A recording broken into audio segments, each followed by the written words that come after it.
All right, guys, welcome to the show. We have got a lot to talk about today. There's so much going on. It's pretty wild. I would say one of the first things I want to bring up, and we may end up coming back to it. This story with Sam Bankman-Fried, while people are coming in, joining on all the platforms, he was found guilty on all charges. Okay, so if you're not familiar with the case, he was the FTX founder who was basically committing a massive Ponzi scheme slash fraud with crypto. And the question is, should Democrats have to pay back all of SBF's stolen donations? I wanted to show everybody something. This right here is a list. It's pretty massive, okay? A list of a bunch of the politicians who took money from him. It's very hard to see because it's such a big list, but I can tell you some of these people, like the DSCC, that's the Congressional Committee the Democrats used to elect everybody, Biden Victory Fund. Those were the two largest groups that Sam donated to, and he donated to very few Republicans. He donated a little bit to the NRCC, to Susan Collins, Lisa Murkowski, Richard Burr. Not very many. I mean, these are all pretty much like your middle of the road. A lot of people consider them rhinos type of people. But Democrats wise, I mean, he donated to everybody and their mother. Okay. I mean, every Democrat, far left progressive group, Sam Bankman-Fried, he was giving money to them. And I think it says everything that they have not given this money back already. It should not take a guilty plea to get you to do that. All of them should have returned this money to help make the FTX users who were defrauded whole again, okay? And they're never going to be whole. That's the truth, okay? Even if they got paid everything back that they lost, that time they have had between back then and now where they didn't have access to that money, you'll never be able to fix that. But they're not even going to get all their money back. And yet these politicians, almost none of them have returned the money. Only a few have. And I think that says everything about Washington, D.C. These are a bunch of self-interested people who have no concern for the actual people in America. A reminder for people who are just tuning in for the first time, we do call-ins on this show. You're able to call in, be a part of the conversation. The phone number to call in is usually scrolling at the bottom of that screen, but it is 615-703-5888. You can call in to have your voice heard on any one of these topics that we talk about. The next thing I want to talk about is Bidenomics, okay? So some Bidenomics news to share with y'all. Here it is. Celebrate the miracle of Bidenomics by working 2 or 3 jobs or more. The number of multiple job holders just hit a record high. You can see it here. That is where we're at right there. Record number of multiple job holders at 8.542 million. Okay. And I think that's very much an undercount. But this is really the story of the Bidenomics agenda. Okay. Because you'll hear Democrats say on one hand, they say, oh, Joe Biden is creating all these jobs. Well, job creation is kind of a complicated deal. If you're creating a lot of very good paying jobs with benefits and somebody only has to work one job, maybe you can support a whole family off that one job, you're doing a fantastic job. That is not what Joe Biden is doing. Joe Biden is doing one of two things. He is creating a bunch of part-time jobs because the economy sucks. People aren't getting paid what they're worth, in their opinion, and I think most people's opinion, and they're struggling to get by. And businesses on the other side, they're struggling to get by, so they're trying to work things out in a part-time, piecemeal way. And on the flip side of that, the biggest job creator seems to be the government. Okay, so government is getting much larger under the Democrats, which we should all expect to be the case. That is who they are. But here's some more economic news. Business bankruptcies in the U.S. have risen to 30% in a 12-month period ending September 30th, 2023, per the U.S. courts.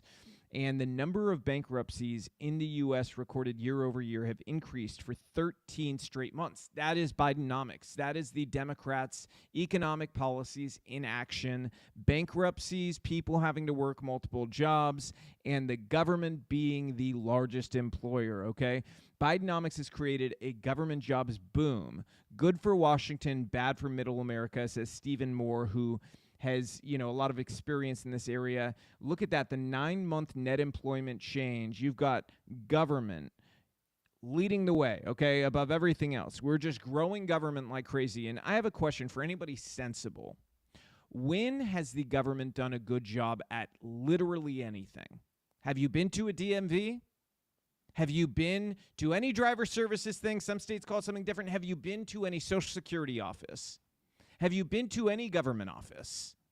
Name me one that does a good job. Have you been to the VA? Have you seen our veterans on the streets? Have you seen viral videos of veterans in tears because they cannot get the care they need? Our government sucks at literally everything they do. Everything. The only thing they seem to be good at is taking our money and spending our money. Those are the two things that our government can do somewhat competently. And I only say competent if you're coming from the vantage point of wasting money being a good thing, because they're very good at that. Outside of that, when it comes to actually helping the people, name one thing our government does well. I'll wait. Anybody call in if you've got one. Tell me one thing the government does well. 615-703-5888. Give me one. I don't think we're going to get any callers, because there is not one thing our government does well. But if you look at this chart behind me, you will see the government is expanding to do more in your life, which should scare you. Anytime you hear the government is coming to help or the government's coming to do more in your life, wants more control, wants to be able to service your needs, you should be terrified. Run the other direction. Okay? Our government does nothing well. The best news you could get is our government is downsizing. That is the best news the American people could hope for. That's the truth about what we're experiencing. And so that's Bidenomics in a nutshell. You know, that's really where we're at. We've got sort of an interesting story I'm going to jump to, and that's about Eric Adams. I'm just waiting to pull this up here. Eric Adams seems like he's in a little bit of trouble here, but I'm going to start with the fact that Eric Adams is part of a group of mayors, okay, from sanctuary cities, Los Angeles, New York City, Chicago, Denver, that are requesting $5 billion instead of 1.4 to help them deal with a migrant crisis because, quote, they say our city budgets and local taxpayers are bearing the brunt of the crisis. They apparently want taxpayers from around the country to go ahead and foot the bill for this instead of them, despite the fact that these are the same people who had been absolutely raking Texas over the coals for not wanting massive illegal immigration, saying, hey, you guys need to give sanctuary to these people. You need to take them all in, okay? And I love this, okay? We got a call, but before we get to it, I want to show you guys this meme, because this is basically what's happened in practice, okay? Back when the brunt was all on Texas, you had all these sanctuary cities saying, don't be racist, take them in. And now they're handing them over to the sanctuary cities saying, Texas is saying, don't be racist, take them in. And now the sanctuary cities don't want them. Well, surprise, nobody does. Okay? Nobody does. And so, you know, this really shouldn't be a shocker for people. We did have a phone call they dropped. I think it was somebody who was going to try to give one example of what the government does well, and they couldn't come up with it, so they hung up the phone. That's what you get when you don't screen phone calls. But you also get some good stuff, too, okay? So, interesting part of this letter, though, so they give this letter to Joe Biden, and they go to meet with people in Washington, D.C. Well, Eric Adams didn't show up. He was on the plane, but didn't show up. Maybe this is why. The FBI raided the home of New York City Mayor Eric Adams' fundraising chief, due to which the New York City mayor canceled a series of meetings in Washington, D.C. on Thursday. Okay? So he canceled these meetings. And there's a little more information now. I didn't think we would have a ton of info, but we do, in fact, have information on this now.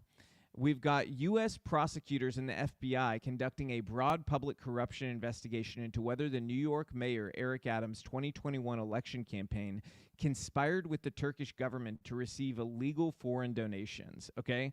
So conspiring with the Turkish government. This has shades of the story with the New Jersey Senator Menendez, who's also a Democrat, who is being charged right now over a scheme where he was being bribed by the Egyptian government, okay? We're talking about people with major national implications in terms of political corruption, okay? all Democrats. And meanwhile, they're investigating President Trump over and over and over again. Okay, so these are the people really who are screaming the loudest about corruption. Meanwhile, they're taking money from foreign governments. So yesterday, Adams was on his way to a meeting with the White House. When he canceled the meeting midway and flew back to New York when he learned that his top fundraiser had her home raided by the FBI.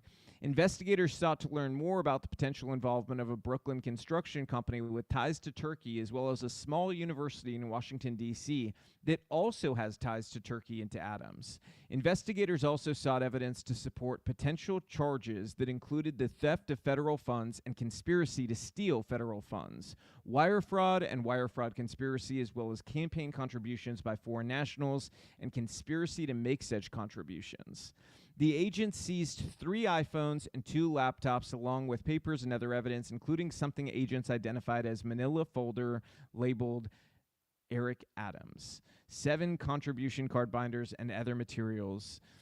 In July, 6 people were charged in an alleged scheme to divert tens of thousands of dollars in public money to New York City Mayor Eric Adams' 2021 campaign months before his election.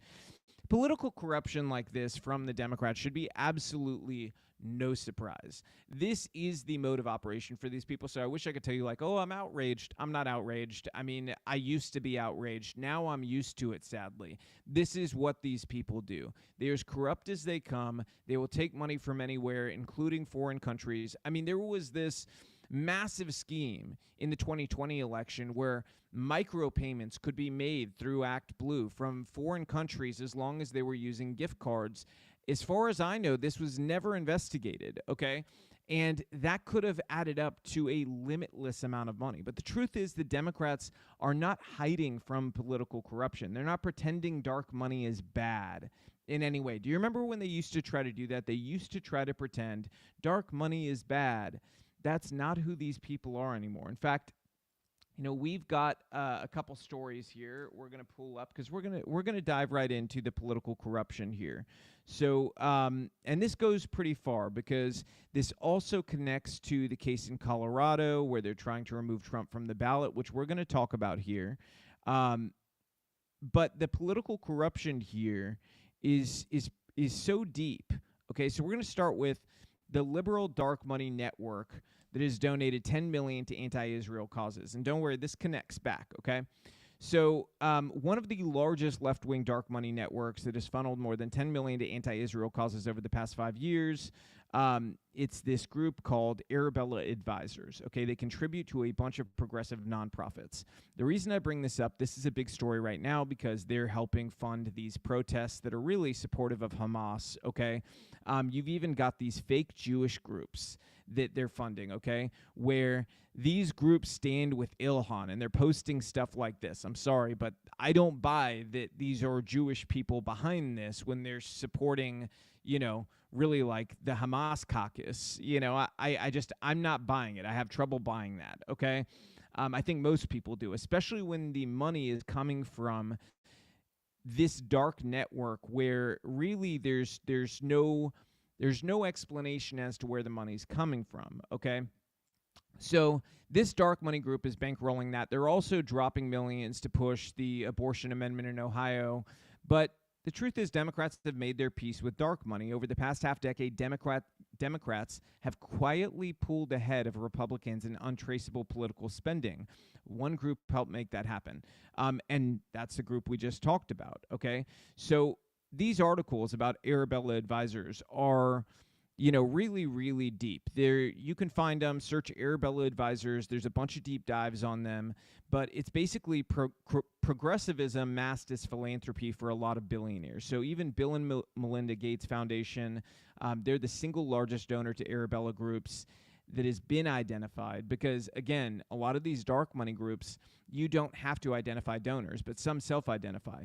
And Bill and Melinda Gates Foundation has given close to $500 million. They're at $456 million since 2008, including $127 million in 2020 alone. The Ford Foundation gave $25 million in 2020. The William and Flora Hewlett Foundation from Hewlett-Packard, They moved $12 million to the Arabella Empire in 2020. A $1 million grant went to the Trusted Election Fund, which was documented and created by Big Philanthropy to help Democrats oust President Trump and silence criticism of the 2020 election's gaping integrity issues. Similarly, they've traced $950,000 from the David and Lucille Packard Foundation, the philanthropy of Hewlett Packard's other co-founder.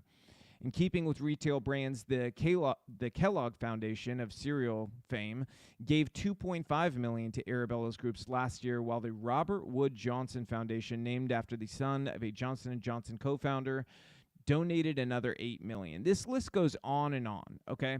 There are countless wealthy people who are funneling money into these groups. So how do they work exactly? I think what would be useful is to show you guys sort of a breakdown of how these groups give out their money. So I've got a graph here you can see behind me. If we pull up camera 3 to show them, this gives you an idea where Arabella Advisors is at the top. Then they've got these other 4 groups underneath them. These 4 groups then give to countless groups under them, and the groups under them also keeps going, okay? So if you channel these through enough groups, it becomes very difficult to trace the money where it's coming from. And as these mainstream articles, admit that I pulled up, the Democrats have now pulled ahead in dark money. So they are leading in dark money. Again, The Atlantic, which is owned by Steve Jobs' ex-wife. Okay, this is a very far left publication. They admit that the Democrats are the dark money party. And this brings a thought to me I've thought about for a long time. We have major campaign finance issues in America. I think that's undeniable at this point. The incentives are all wrong. We're incentivizing the worst possible people to run for office. And it's why a lot of good people don't run. And as a byproduct of this, we get what we have right now. And I think, why isn't the Republican Party pushing harder for an end to dark money? I know Citizens United, all that stuff, but this is the time. You realize the Democrats are killing you with dark money. Why would you ever want this? Okay, we believe in federalism and all these different things. Why don't we try a concept where we bring power back to the states, okay? I always had a problem with the fact that, like, say, a Georgia Congress race, okay, for House of Representatives, having massive money infused from California or New York. I don't think that's right. I think we could fix this system to ensure that the voters in those places have the greatest voice and contribution, and that their contributions drive it. I also think contribution limits in terms of spending. Okay, so say there was a limit in every House race of $250,000. You would totally change the game of how House races work. And it would go back to the people, knock on doors. Let the greatest door knockers win, who reach out to actual voters and communicate with actual voters. Right now, the game plan is, hey, we've got a couple $1 million. Let's slam TV ads all over the place, send out 1 million mailers, and that plain name recognition is going to get somebody elected, okay? Just hope and pray no super bad stories come up. Okay, that's basically the plan. And then they look at, okay, how Republican is a district, how Democrat is a district. Oh, it's an R+3. Okay, so as long as you get all that stuff, you're killing it with ads on TV, mailers, all that stuff. Your candidate doesn't go to any events, they don't debate, and as long as there's no terrible story, they win the election, okay? We're incentivizing the wrong stuff. People need to get back to debating, to actually working to get the votes in their community. And campaign finance issues are the big issue. They're the elephant in the room. And that goes back to the story we talked about at the beginning of the show, Sam Bankman-Fried. Because when you create a system where Sam Bankman-Fried can gain power over the entirety of Congress, or at least the Democratic side and a couple of Republicans, by maxing out donations to each, you have a problem, okay? Because those people were elected to represent their states or their districts, not to represent Sam Bankman-Fried, unless he is a resident of the state they represent or the district they represent, okay? Which last time I checked, he was living in the Bahamas, okay? Well, now he's living in the big house. But back then, he was living in the Bahamas, okay, before he went to jail. So, I think that needs to be a major call for our party is, really pushing for some accountability. We're going to be talking about George Soros quite a bit later here. But I wanted to mention, as we're on this topic, George Soros was funding these pro-Hamas insurrectionists on Capitol Hill with Rashida Tlaib. So it's interesting. He's involved once again. And if you look at this, so this event, which resulted in multiple arrests for assaulting police officers, was organized by two Soros-backed, nominally, quote, Jewish nonprofits, the Radical Jewish Voice for Peace, who we talked about earlier, that stands with Ilhan Omar, the Hamas caucus, and far-left agitator, If Not Now. Okay? Some of their tweets. The Jewish Voice for Peace is celebrating each one of the deaths in the first intifada. So you can see that here in this tweet of theirs. It says, today's the 33rd anniversary of the first intifada, a series of mass protests against Israeli, quote, settler colonialism and occupation. So they're celebrating this stuff, okay? This group being funded by Soros. And again, they even sell tote bags of Ilhan Omar. I'm sorry, but that does not sound like a Jewish group to me. And so that's the beginning of our Soros story today, because we're going to dive deeper. In fact, you know what? We're going to go right into the Soros issue. And if you want to talk about this issue, okay, we're going to watch a video in a second. If you want to discuss this with me, it's going to be a pretty deep topic here that we get into. Get this phone number. Call in right now. Just wait on the hold. We'll bring you in, okay? We'll bring in everybody who calls as long as we have time. 615-703-5888, okay? We're going to discuss this issue of what is happening. So I warned America about George Soros. You can see this is one of many articles that I wrote. This one was in New York Post, warning people about George Soros and his DAs and their plan to destroy America through these big cities. Well, there's a new plan and a new warning you need to know about. To understand it, we're going to watch this video, but the plan, in short, is to fill the federal judiciary with people who have the same ideology as these Soros DAs. Watch this video. It is long, okay, but it is worthwhile. Watch this and get that number down, 615-703-5888, to discuss this after. Kennedy. Thank you, Mr. Chairman. I just feel like I need to ask this question. Mr. Fonzone, when you advised the companies referenced, Huawei and others, you were at Sidley? Yes, that's right, sir. And I'm sorry, that is the incorrect video. This is a video you guys need to see anyways, but I wanted to pause it real quick while we play it. We'll play the other video in a moment. So we're going to watch this one first, okay? Kennedy. thank you, Mr. Chairman. I just feel like I need to ask this question. Mr. Fonzone, when you advised the companies referenced, Huawei and others, you were at Sidley? Yes, that's right, sir. And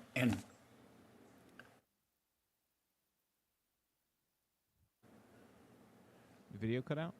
when a client comes to Sidley, you have to fill out a form that says, here's my client name, here's my mailing address for business purposes, and here are my political beliefs. Is that the way it works? There's definitely a client intake process. I don't remember all the particulars of I it. mean, big law it's kind of like who can pay the freight, right? That's an aspect of the Okay. intake process, I'm sure. I understand. Professor, I'm looking at a letter dated March 16, 2020. It's a letter to Governor Lamont in Connecticut. The title of it is Urgent Action Needed to Protect Individuals in Connecticut's Prisons and Jails from Coronavirus 19 Pandemic. Did you sign that letter? So I don't recall sitting here today, Senator. Here's your signature. Here it is back here.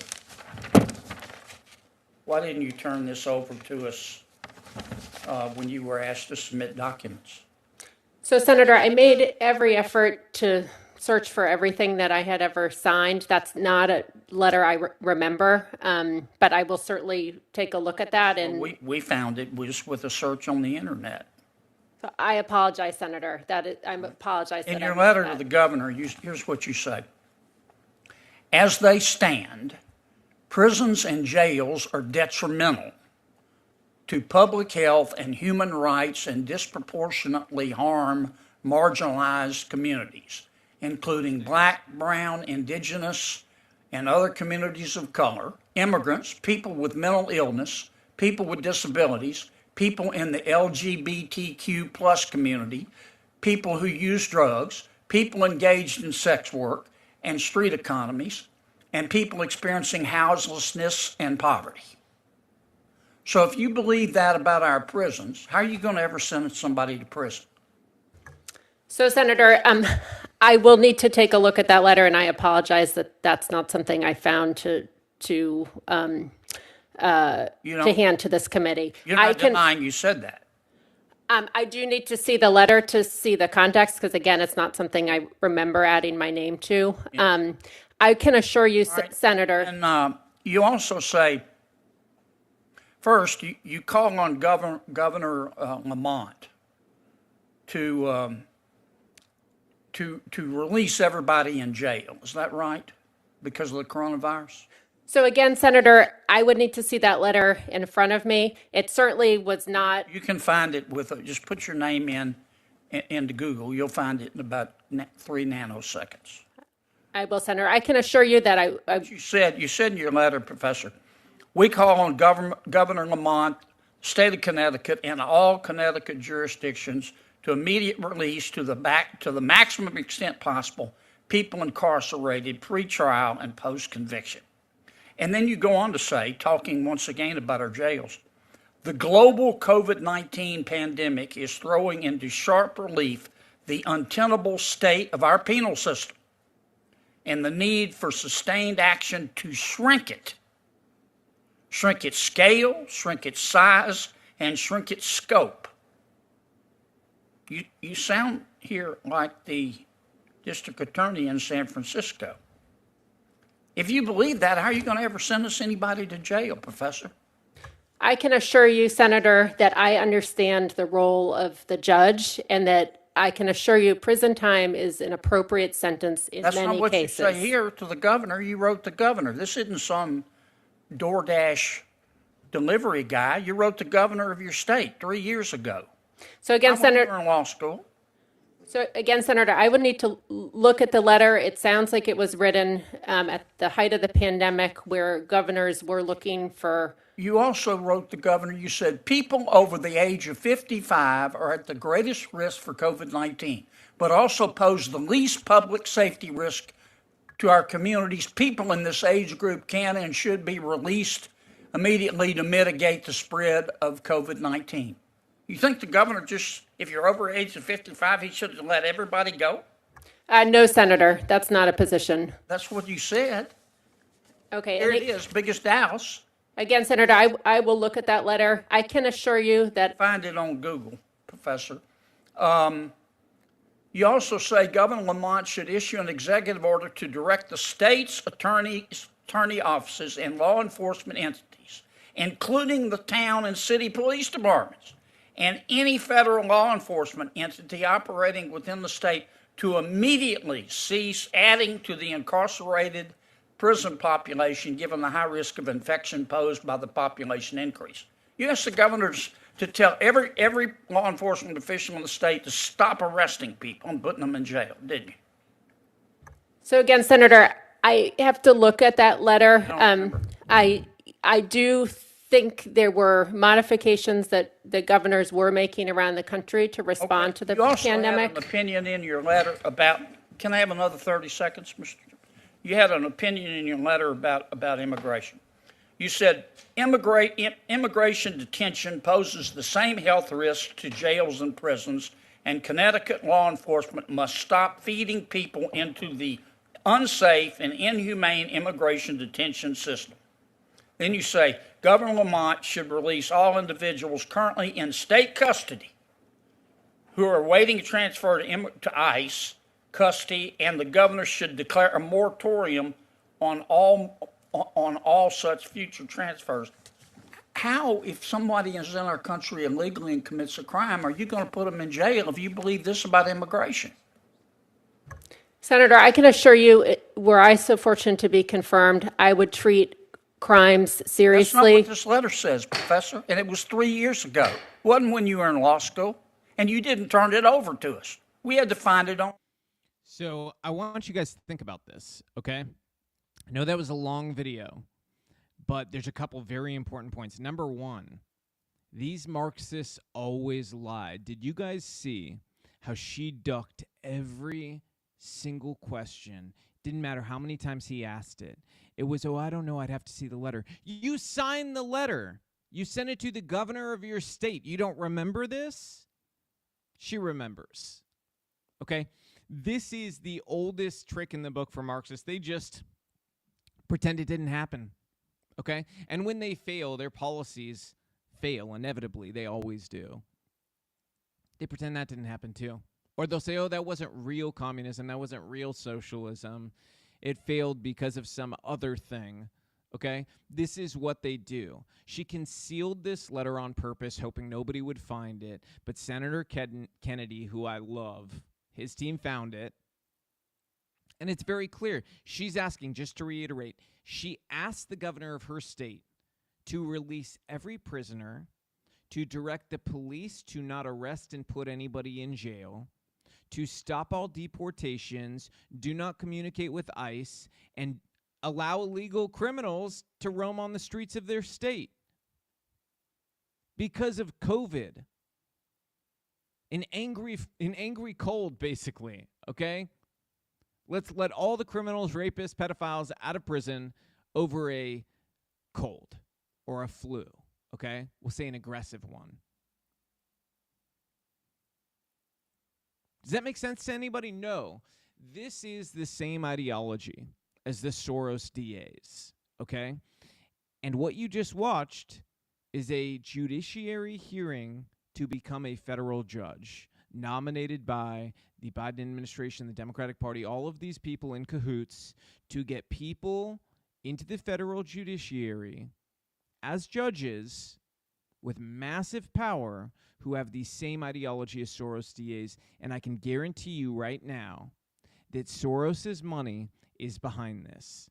That him and his son have directed people within the Democratic Party, including Joe Biden, to ensure the people with this ideology end up as federal judges.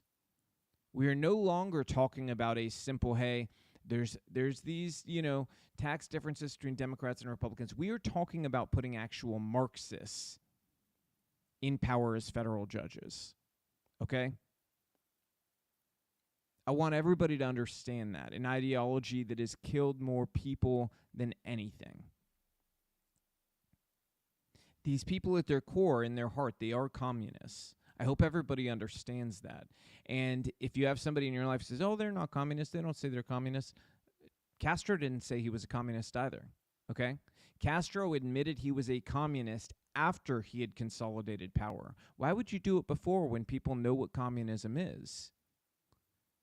Before he had consolidated power, Castro would say things like, he's a humanist, he's for everybody, he's for social justice. Yes, he used that term. He's for social justice. Okay? Who's for social justice now? These people, okay, who want to release all of the criminals from prison.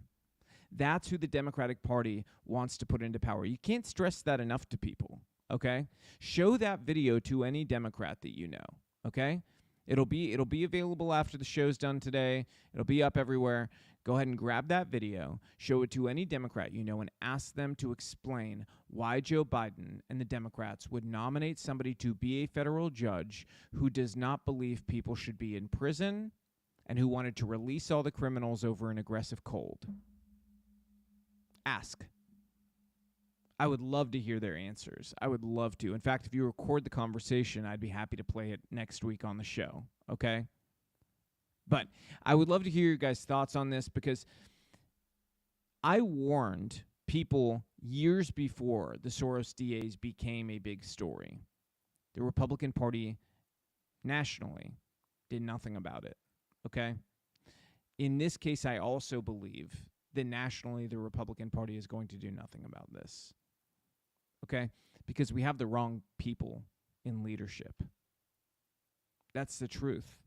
And that's something we have to fix, we have to own as a party, as the voters, as the base. We have to fix that if we want real change, okay?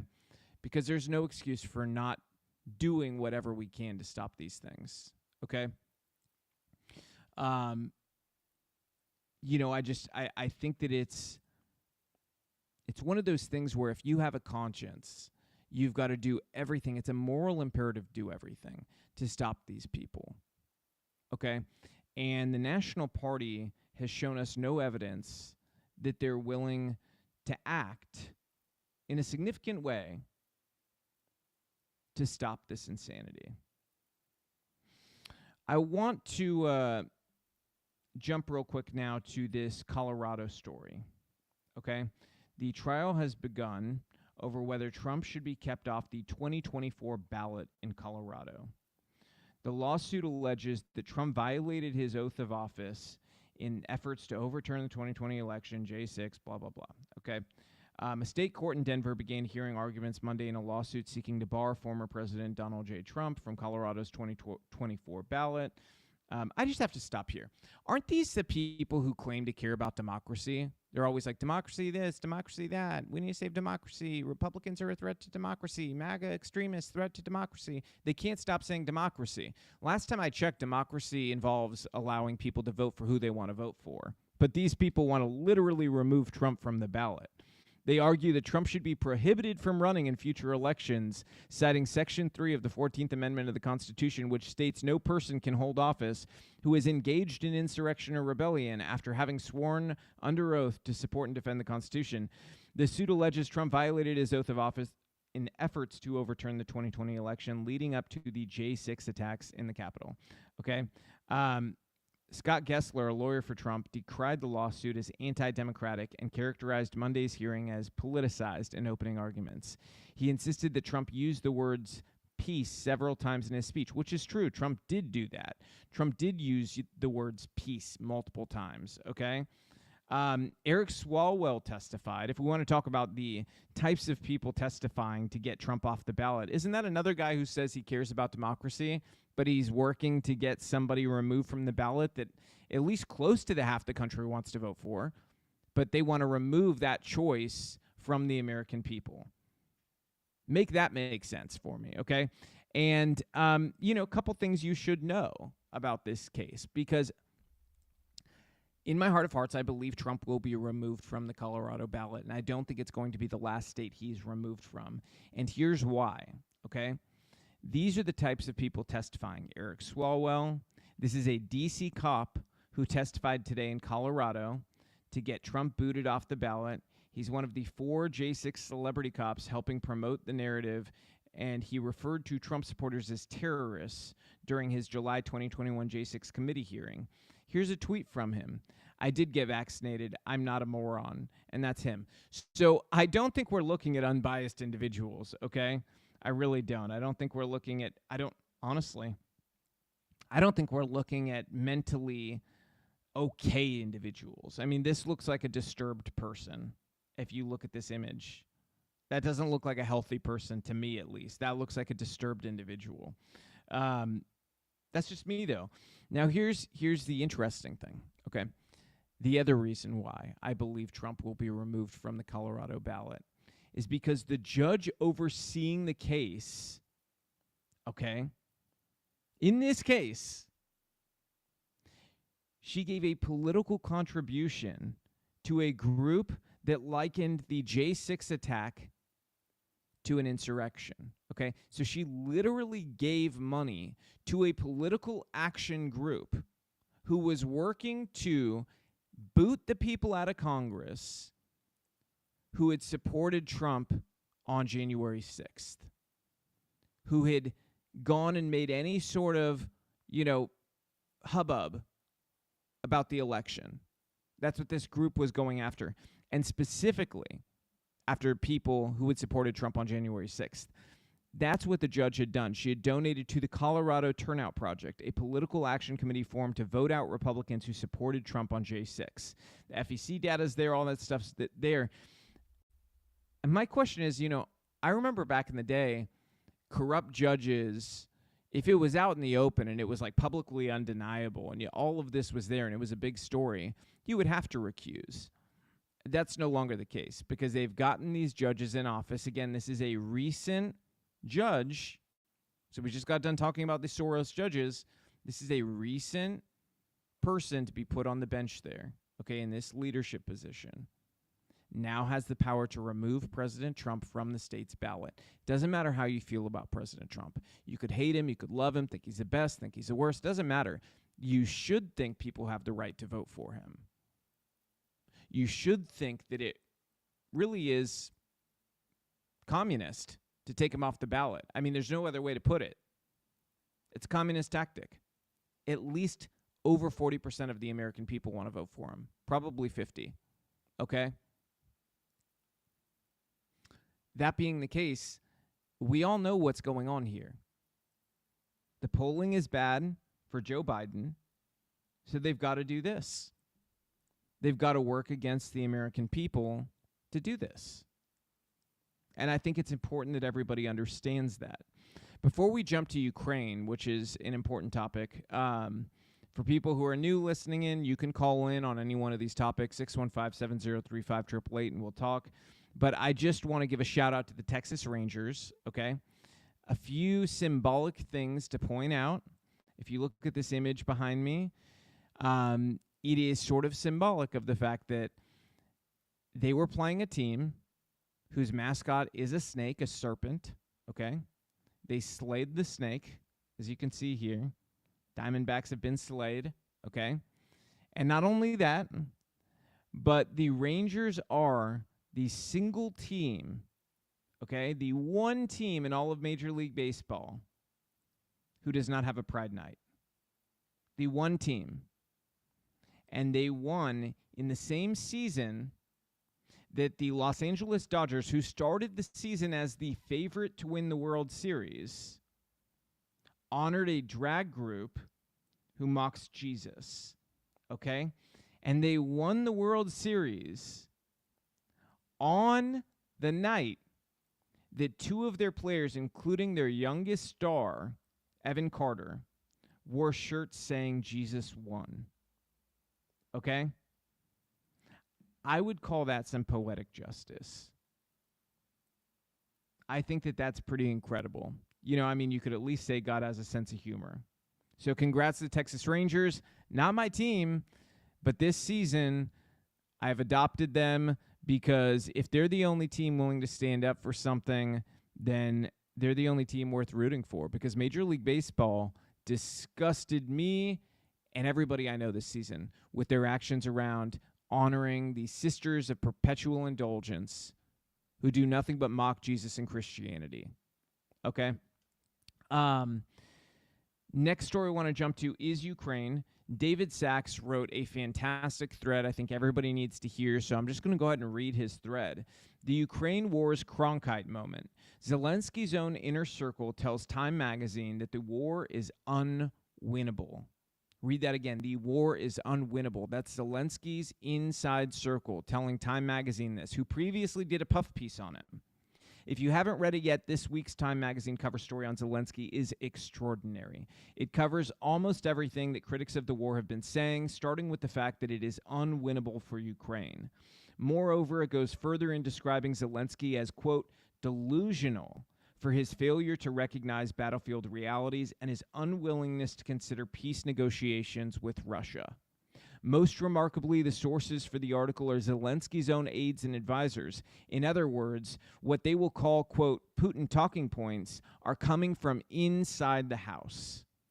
The author, Simon Schuster, previously wrote the article naming Zelensky Time's Person of the Year for 2022, so it cannot be said that the person has not portrayed Zelensky favorably in the past. Presumably, this is why he was granted such privileged access to Zelensky's inner circle. Ostentatively, the article portrays Zelensky as a heroic figure forced to go at it alone as times get tough and Western allies start to abandon him. But the truth leaks out as Zelensky's aides pour forth a torrent of complaints and inconvenient truths. These include, number one, Ukraine's war aims are unrealistic. Kiev has long maintained that its definition of victory, namely the retaking of all Ukrainian territory, including Crimea, is achievable with Western arms and money. After a disastrous summer counteroffensive, Zelensky's advisors have reconsidered. Yet Zelensky's belief in ultimate victory over Russia has only hardened into a form that worries some of his advisors. Schuster describes Zelensky's faith as, quote, immovable, verging on the messianic. One of Zelensky's closest aides tells Schuster that, quote, he is delusional, we're out of options, we're not winning, but try telling him that. Number two, staggering casualties have decimated the Ukrainian army. Ukraine has refused to disclose casualty counts throughout the war, dismissing as Russian propaganda the increasingly credible reports of hundreds of thousands of Ukrainian casualties. But another close aide to Zelensky tells Schuster that casualties are so horrific that, quote, even if the U.S. and its allies come through with all the weapons they have pledged, we don't have the men to use them. Schuster reports that, quote, in some branches of the military, the shortage of personnel has become even more dire than the deficit in arms and ammunition. According to the article, the average age of a currently serving Ukrainian soldier is 43 and getting older all the time. The youth have already been sacrificed. Number three, morale is collapsing. Within the officer ranks, there is growing dissension bordering on mutiny. One close Zelensky aide complained to Schuster that some frontline commanders have begun refusing orders to advance, even when they come directly from the office of the president.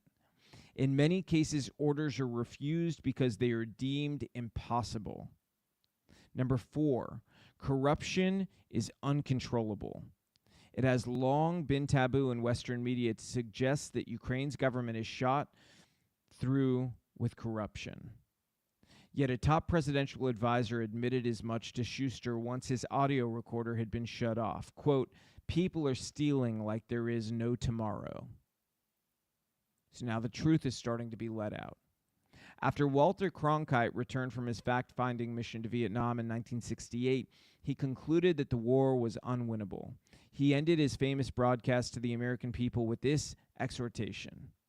It is increasingly clear to this reporter that the only rational way out will be to negotiate, not as victors, but as honorable people who lived up to their pledge to defend democracy and did the best they could.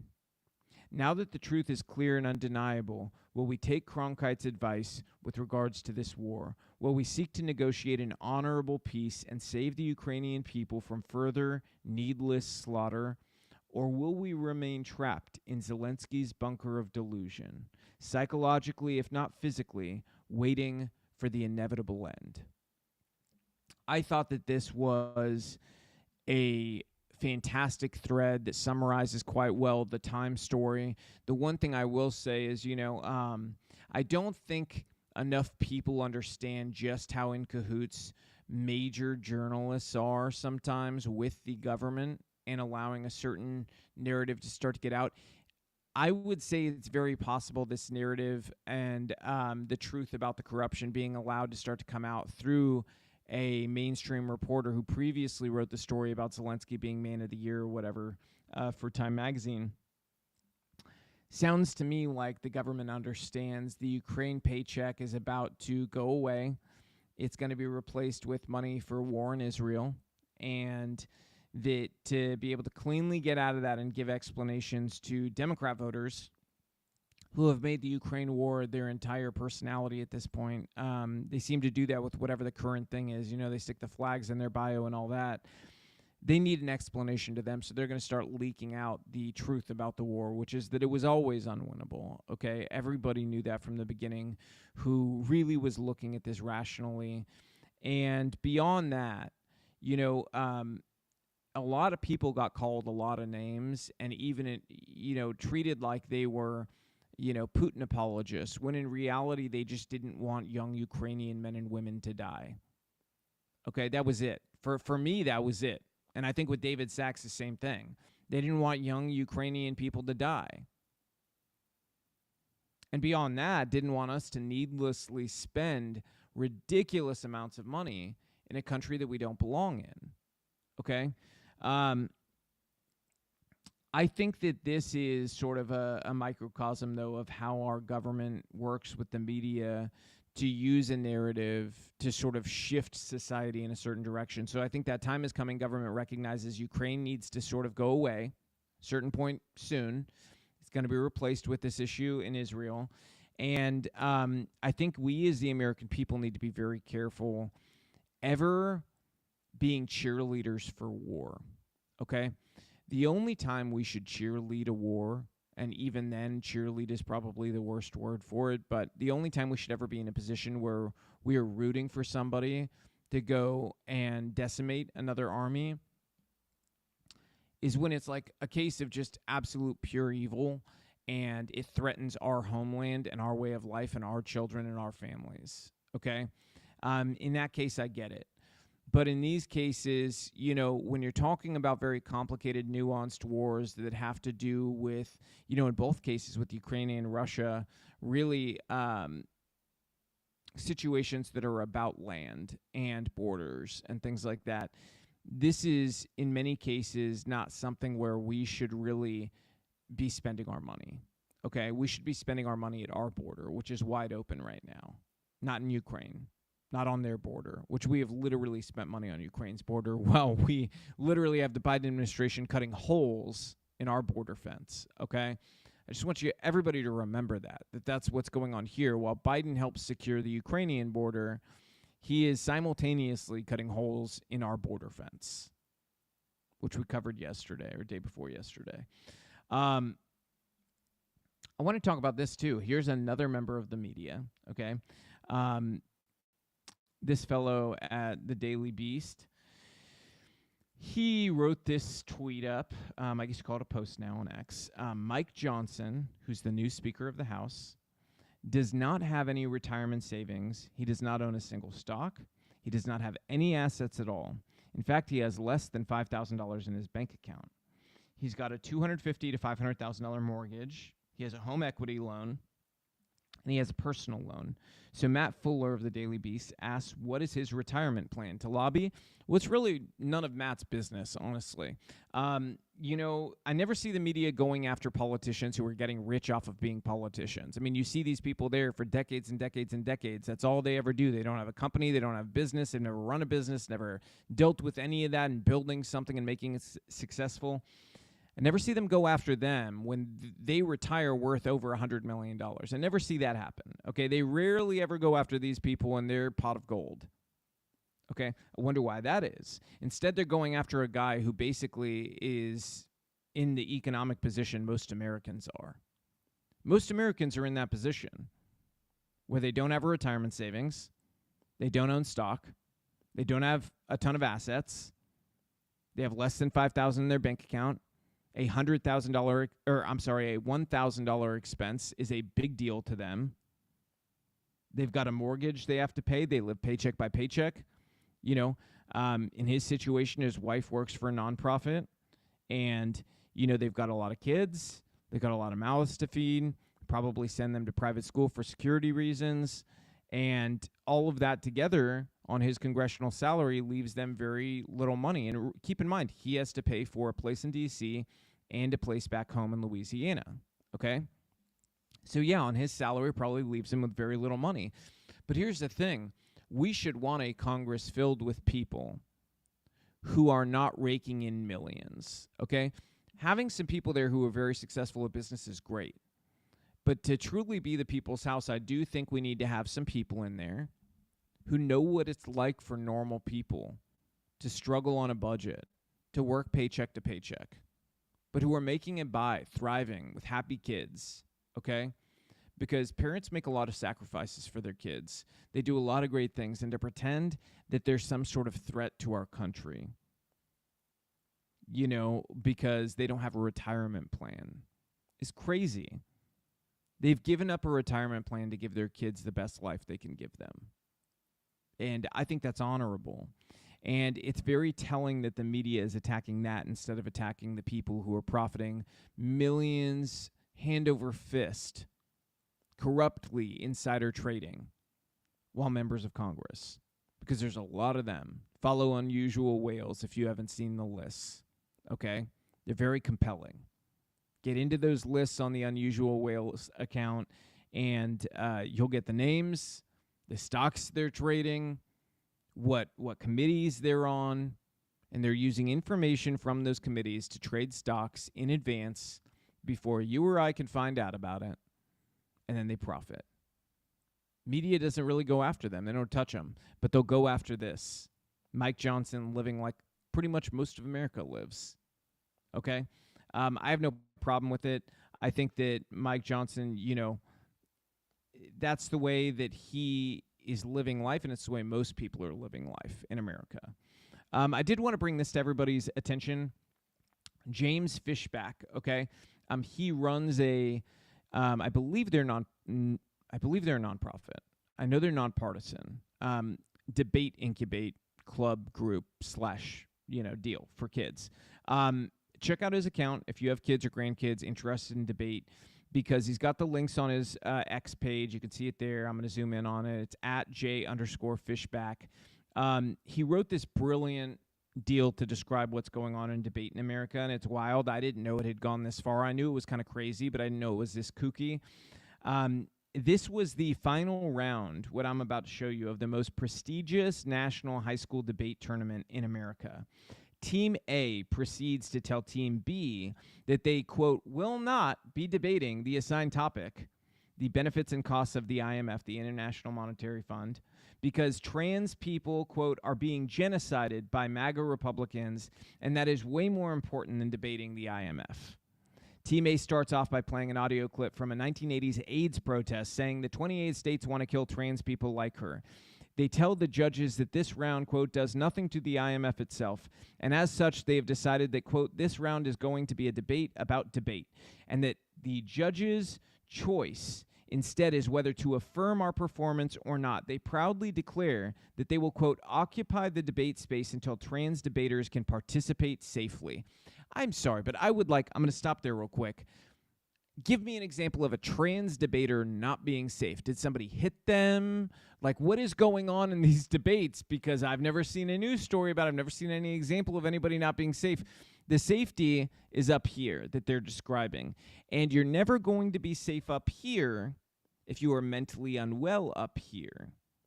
So if you mentally are incapable of understanding what sex you are simply by looking at your body, and you are confused about that, you are going to feel unwell a lot of times, pretty much all the time, okay? So in those other areas and arenas of life, like debate, you are going to feel unsafe because you are unwell up here. Until you're well here, you will not feel safe in those other ways. And the only way you're going to feel safe here and be well here is if you get help. And the help is not hormones. It is not surgeries. It is actual talk therapy, which has been by far the most successful thing for kids struggling with gender dysphoria. But I continue. Team B then proceeded to immediately concede the round because they don't want to dispute that trans genocide is, quote, real, and they didn't want to be labeled transphobic. The rest of the round is a struggle session where Team A states that misgendering is, quote, violent, and that if you do it, you should automatically lose. Again, this is the final round of the most prestigious high school debate tournament in America, okay? The worst part, the judges praised Team A for their bravery and courage and crowned them national champions, okay? Now we're going to get a segment of this debate up, which is unbelievable. Okay, I'm not going to play the full thing because it's 13 minutes, but I'm going to play you part of it, okay? Now, get ready for this because it is nuts. Thousands of demonstrators demand that New York City do more to help those suffering from AIDS. Resistance took the form of non-cooperation. Demonstrators had to be dragged to paddy wagons, many shouting as they were carried away. Do you think you really accomplished a great deal? Yes, I think we do. What else can we do? I've done everything. I've called everybody. I've had appointments with everybody. I've got to come to City Hall and state my case. We're dying. The city is dying. I don't know that man's name, but I know a little of the hopelessness and the horrible sinking fear in his voice. Here's how I prepped for the TOC. I woke up a week before and learned that 28 instead of 27 states wanted to kill me. The clip I played is from the 1987 ACTA protest in New York City. It was not the first and certainly not the last demonstration of its kind. It joins a tradition of trans and queer protest against institutions and to reform communities that are violent and exclusive. We are here to join this tradition in our own small way. So welcome to the protest. We are tired of how debate treats trans people. More than that, we are tired of the way that their treatment is normalized, how it is treated as a necessary byproduct of having good discourse. When a nationally ranked team is bold enough to read arguments that make trans people uncomfortable in front of an 11-person panel and not be called out for it, something needs to change. When a trans kid can go 3 years in debate believing being misgendered was simply something he needed to take in order to win Ballot, something needs to change. When almost every trans person quits debate or considers quitting several times a month, several times a week, several times a day, something needs to change. First, the framework. Status quo political discourse remains fixated on the notion of the child, symbol of a future society we must protect. Baden 12. Politicians universally frame their debaters around the question of what policies are best for children, who keeps the child safest. Politics, however supposedly radical, is simply the universal movement of submission to the ideal of the future, to preserve, maintain, and upgrade the structures of society, and to proliferate them through for all the sake of the children. It is for this reason queerness finds itself missing from political discourse. Sound familiar? It should. Still having abstract policy debates in as violent and exclusionary a community as this constitutes something like reproductive futurism. They're obsessed with the continuation of a society for future generations while ignoring violence that happens every day in spaces like this one. See, trans people know that scenario planning is planning for a future they don't have. They're too busy surviving to participate in that game. Baden 12. Reproductive futurism, which demands that all social relationships be structured in order to allow for a possibility of the future, ensures that it's the sacrifice of all vital energy for the pure abstraction of the idealized continuation of society. Queerness must figure as being against the future itself. In the name of the future, any repression can be justified. This round is going to be a debate about debate. The button you're clicking does nothing to the IMF itself. Your choice instead is whether to affirm our performance. The role of the ballot is to vote for the team that constructs the best strategy for trans liberation in debate. Essentially, you are deciding, will you join the protest? Vincent 13. Debate isn't in of itself a performance. We must evaluate what a debater's performance does and justifies. Those with privilege in debate are never forced to have their performance attached to them. Their arguments are viewed as words on paper. Our alternative is to occupy the debate space until trans debaters can participate safely. Movements are only effective if they create material incentives for those in power to change by denying the community business as normal. TOC Finals is the most important debate in the country. This round will be viewed by hundreds, if not thousands of people. Your affirmation here is the ultimate disruption of the debate space. Ahmed 19. To open institutions that have functioned as containers, you have to throw the usage into crisis. Protest requires becoming an inconvenience. To make violence seeable, sometimes you have to create a scene. To stop business as usual, impossible to pass by. Occupation is a political project. You counter the violence of a system by revealing the violence of a system. We have tried politeness. We have tried blog posts and infographics and endless discussions, but the only way the debate community will change is if we hold their most sacred currency for ransom, ballots. We will occupy the debate space and deny business as usual until there is change. Show trans debaters, trans kids everywhere that they belong. Show them that they deserve to be here in TOC finals and in finals at every other tournament. Show them what this space can be. So I think in light of this, Marcus and I have decided to concede the round against Dalton. I think that their message that they've read throughout the entire tournament has been incredibly impactful. And by debating it, I don't think we want to undermine the message that they're trying to get across or try to tear down an argument just for the sake of picking up a ballot. But rather, I think what's more important is to hold a conversation, to discuss their messages and their experiences as well. So in light of everything, we think it's the most important thing in the round is to make sure people have a voice in the first place to get across their message. And there's no greater place to do that than TOC finals. I just want to say thank you to my parents who encouraged me to start debate in the first place and financing such an expensive event. Is there anyone else who either has ideas or wants to ask questions? You don't have to be trans. It's important to recognize that debate is not about winning an argument. It's about making sure everyone feels okay and making sure everyone feels safe. So when that's hindered upon, I think that's when debate becomes essentially useless in the first place. So it was really, really eye-opening to see those passionate RFDs given by the judges, to see that debate really doesn't matter about the IMF. Like, who cares? Like, what matters is like those people who need to be safe within the round itself. If you're a cis debater and you're like partners with a trans debater, part of like your role in an like as being an ally, as being a partner of a trans debater, is not just to like, you know, pat us on the back when we're like sad or upset. It's to like take concrete steps to make a debate round safer. Okay, I'm sorry, I have to pause it. I wanted to pause it like 100 times. These people are nuts, okay? At the very beginning, this kid says 28 states want to kill her, okay? Ludicrous, okay? Ludicrous. What they're referring to is states like our state of Tennessee, where we helped get passed a law that bans children from getting sex changes, hormone treatments, puberty blockers. Basically, we stop these medical institutions from being barbarians and destroying the bodies of children, okay? Here's the thing. If you're so sure you're in the wrong gender, why do you need the hormones, okay? If you say, you know, they use this phrase, trans women are women. Well, if you're a woman, a guy who thinks they're a girl, if you are a woman, then why do you need hormones? What do you need those for as a child? Okay, there's not a good answer for that, because the truth is, it kind of tells everything. You are not a woman. You are a confused young man who needs help. And the adults in your life are doing a disservice to you. You deserve love and help, okay? This, though, is one of the greatest embarrassments I've ever seen in academia, debate, any of this stuff. Absolute lunacy. Lunacy. And that the judges reacted by making these people national champions for protesting during the final debate.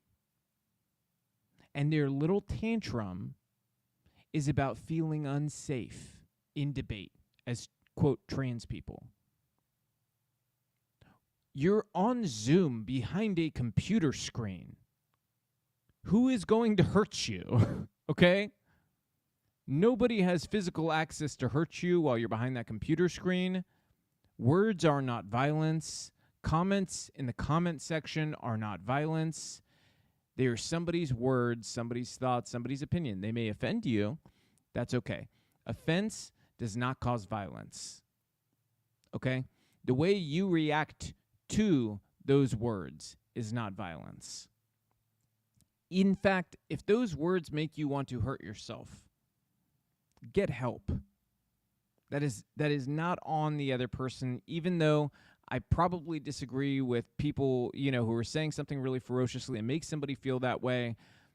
Shouldn't do that, shouldn't push somebody to that.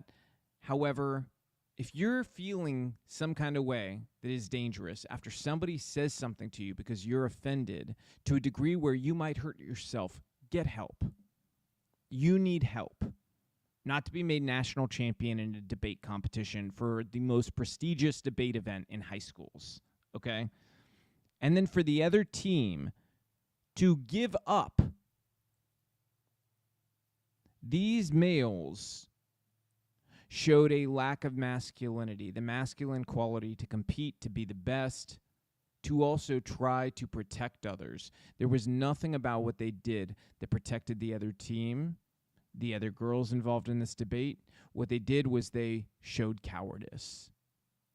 They showed that if a generation of people like them end up being the men in power, we are in for a world of hurt. Okay? I'll let you watch the rest of your video here on your own time if you want to watch it. But I want to bring up, one quick thing. So they've got this this video that just got released by President Trump that I thought was really interesting. He's got an idea to fix these colleges. There's all these colleges that have gone insane. Actually, really, I agree with this idea. I think it's an interesting idea. And it's basically to create an online university that is free, will offset all of these issues with, student loans and people going into debt and all that. But it's about practical things you can really get jobs for, including trade school. So all of it would be done online, and it would be funded by seizing, endowments at some of these woke schools. by suing them over the ways they violated the law. So watch this video. I think it's interesting. In recent weeks, Americans have been horrified to see students and faculty at Harvard and other once respected universities expressing support for the savages and jihadists who attacked Israel. We spend more money on higher education than any other country, and yet they're turning our students into communists and terrorists and sympathizers of many, many different dimensions. We can't let this happen. It's time to offer something dramatically different. Under the plan I'm announcing today, we will take the billions and billions of dollars that we will collect by taxing, fining, and suing excessively large private university endowments, and we will then use that money to endow a new institution called the American Academy. Its mission will be to make a truly world-class education available to every American, free of charge, and do it without adding a single dime to the federal debt. This institution will gather an entire universe of the highest quality educational content covering the full spectrum of human knowledge and skills, and make that material available to every American citizen online for free. Whether you want lectures or ancient histories or an introduction to financial accounting or training in a skilled trade, the goal will be to deliver it and get it done properly. Using study groups, mentors, industry partnerships, and the latest breakthrough in computing, this will be a truly top-tier education option for the people. It will be strictly non-political, and there will be no wokeness or jihadism allowed. None of that's going to be allowed. Most importantly, the American Academy will compete directly with the existing and very costly four-year university system by granting students degree credentials that the U.S. government and all federal contractors will henceforth recognize. The Academy will award the full and complete equivalent of a bachelor's degree. In addition, to help the 40 million Americans who have some college education but no degree, the American Academy will grant credit for past coursework at legacy institutions and give you the chance to complete your education at the American Academy for free and much more quickly than is now possible or available. This will be a revolution in higher education and will provide life-changing opportunities for tens of millions of our citizens. Enjoy it, learn from it. So I think this is a really good idea. I think, we've got some major problems on the education side when it comes to young people, with them identifying as Democrats largely because of stuff with student loans and universities. We want to fight the woke universities anyways, which means we don't want these kids to end up with these woke professors who are communists. And I think this is actually a very interesting way to go about it. The creation of a large-scale online university that is not woke, that is going to, match bachelor's credits, basically give you the equivalent of a bachelor's degree, match credits with local schools and other universities. I think it's very smart. I think this is going to be really net positive if they get it off the ground. And I think that, if you really look at the cause and effect here of doing something like that, it's sort of like on a micro scale, like school choice. It will do so much good just to get these kids away from wokeness. By itself, culturally, that has immense value. I want to talk about something else, which is why Robert Kennedy Jr., RFK Jr., why I would never vote for him. So let's go ahead and watch this video real quick. How is a broke federal government going to invest this much money to build a national grid? Well, the grid itself is not going to cost that much. The grid itself will probably cost about $250 billion to build a smart grid.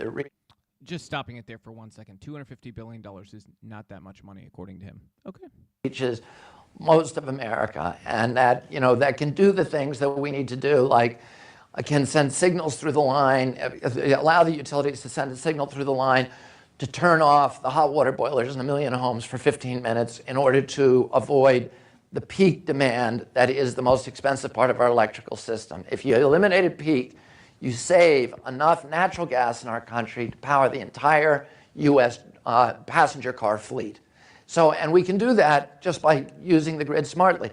A grid that sends a signal turn off all the electric toothbrush rechargers, to turn off your swimming pool recirculators and all of these things. You don't care if somebody turns them off for 15 minutes and you sign something.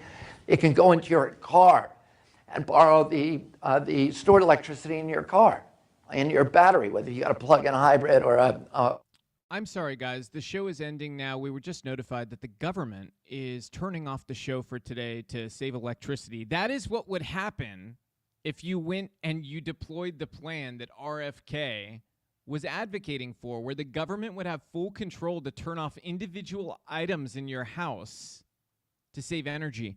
This is why I could never vote for RFK. He's already tried to walk this back now, saying he's changed his mind about it now. Just like he changed his mind about the Second Amendment, he changed his mind about abortion, changed his mind about all these things. He's just flip-flop, flip-flop, flip-flop. I'm sorry. I hope that the change is genuine. I have always agreed with RFK on medical freedom when it comes to vaccines, okay? And I think he's done great work fighting Big Pharma. I agree with him on clean water for everyone. On all these other issues, though, I do not trust that RFK had this massive change of heart. I hope he did. I genuinely hope the change is real, that it's legit, that he really believes in all of these new things. But here's the thing I have to ask myself. Am I willing to gamble our country on it? Am I willing to gamble my vote away, voting for somebody who just a few years ago was a far left individual that admitted to believing all these things? And you know what? The Republican Party as a whole and voters, we do have something we've got to talk about. There's almost this disease among us where if a Democrat or a Hollywood celebrity suddenly says they're on our side, everybody flocks to them and is like, oh, yay, see, they're with us. I'm glad some people are changing their minds, okay? I'm glad some people are seeing the light. But let's pump the brakes for like 2 seconds, okay? We can have a welcoming party. We can say we're glad to see you take these conservative positions. We can be very happy for that. But we cannot make them president of the United States. We cannot make them a United States senator. We cannot make them a U.S. congressperson, okay? You're going to need to prove yourself. You're going to need to prove that you really had these changes. So far, to me, RFK has only proven that he's serious on the medical freedom for vaccines issues and on, fighting Big Pharma, which are big deals, okay? Those are big deals, and I don't want to disparage his work on that in any way because I'm of the mind President Trump should be naming RFK to head the CDC, okay? I think he should. I think that he would do incredible work there. I think that we need a real fighter against Big Pharma in important positions and in places to ensure that COVID can never happen again, okay? That all of that disaster we all experienced never happens again. I think he should be put in a very serious position in the government to be able to fight Big Pharma, okay? I do not think, and maybe he can prove himself there. Maybe in the future one day he runs as a Republican. Maybe, okay? But he's going to need to prove he's seriously changed his mind on all these issues. You can't be a Democrat one day and then say you changed your mind on all these things when you get some Twitter heat, okay? And that's what RFK has done on a whole host of issues. I'm going to actually invite him on the show next month. So if we have him on, I'm going to give him totally fair hearing. I will ask him the hard questions. I'll also be talking to him about the things he's done that I think are really great on fighting Big Pharma and everything else. But we are going to ask the hard questions as well, if he agrees to come on, because I do think people need to have, I need an answer. Why should I believe this change of heart? And I'm going to be perfectly honest.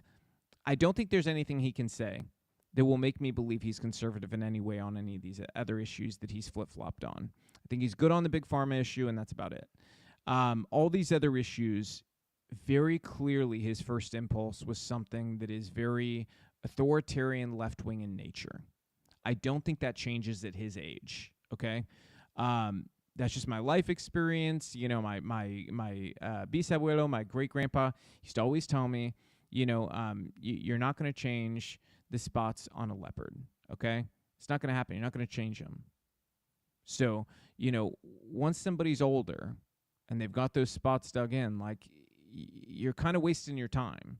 And that doesn't mean on a specific issue you might not be able to quibble here and there. I mean, I get it, but at a certain point, especially if you were a political person, to have a full-scale diametric flip in your beliefs is kind of hard to believe. That's just the way I see it. I think it is very hard to believe that is the case. Last thing that I wanted to cover for today, because we're running out of time. I don't think we're going to take callers because we're running out of time. I want to play this video for y'all, okay? Trans women are women. What does that have to do with abortion? Trans women are women. They call abortion. Trans women are women. Trans women are women. Can trans women have an abortion? Trans women can. Because they're women. What about the trans? No, they can't. Okay? Quote, trans women, as you call them, do not have a uterus. They do not have a vagina. They cannot have a baby. They can't get pregnant with a baby. They cannot abort a baby. What are they aborting? Are they aborting a burrito? Like, I would like to know, what are they aborting exactly? Because they don't have a uterus, don't have female reproductive parts. They were born with male reproductive parts because they are a man. They have male chromosomes, not female chromosomes. What are they aborting? Because it's certainly not a baby. These people have lost their minds, absolutely lost their minds. Let me see if I have something to play us out with. Actually, I do have something to play us out with and a question to ask you, okay? So there's a mayor election in Bridgeport, okay? I believe it's Bridgeport, Connecticut. Court overturns the Ganem win, that's the name of the guy, in Bridgeport primary for mayor, calling the evidence of fraud shocking, okay? They overturned this election based entirely, pretty much, on this video that I'm about to show you. This is a county employee who was stuffing ballots. All right, so I think you can see the video behind me. You're not going to hear anything because there's no sound, so I will be narrating it. This lady, she's going. Stay on the video. I'm going to turn around here. She's going. You see her?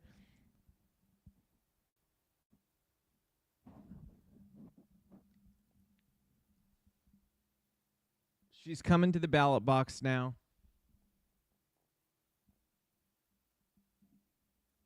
And the stuffing begins, okay? So I have a question for y'all, okay? If an election can be overturned based on this video, then what happened in 2020? Because there were a lot of videos like this, a lot. If this is shocking evidence of fraud, then what is what we saw in 2020? Because I certainly remember a lot of videos that look just like that of people stuffing ballots. That's my question for y'all to ponder. We're signing off for the day. We will see y'all later next week on Monday.